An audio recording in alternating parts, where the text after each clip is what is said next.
శ్రీ పరాభవ నామ సంవత్సరం 2026-27 కుంభరాశి ఫలితాలు. ధనిష్ట 3-4 పాదాలు, శతభిషం 1, 2, 3, 4 పాదాలు, పూర్వాభాద్ర 1, 2, 3 పాదాలు ఉన్న వాళ్ళందరూ కుంభరాశిలోకి వస్తారు. వీళ్ళకి ఆదాయం 2 అయితే వ్యయం 8, అంటే ₹2 సంపాదిస్తే ₹8 ఖర్చు పెడతారు. రాజపూజం 4 అయితే అవమానం 2.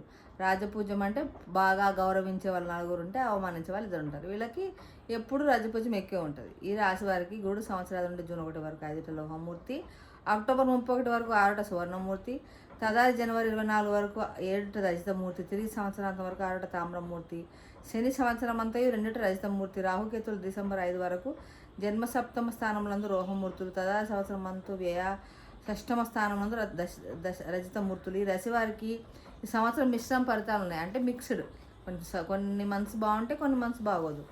వ్యాపారం వ్యవహారాలు అందు వృద్ధి, కుటుంబంలో సుఖశాంతులు కొన్ని నెలలు ఉంటాయి, కొన్ని నెలలు బాగోదు. ఆరోగ్య భంగం ఉంటుంది, ధన నష్టం ఉంటుంది, రాజకీయం ఒడిదుడుకులు ఉంటాయి, భయాందోళనలు, వైరాలు, గొడవలు, స్థాన భ్రంశాలు ఇవన్నీ ఉంటాయి. సో ఈ సంవత్సరం ఈ ఇయర్ వీళ్ళు కొంచెం జాగ్రత్తగా, బాగున్నప్పుడు బాగుండి బాగాలేనప్పుడు జాగ్రత్తగా ఉంటే అయిపోతుంది.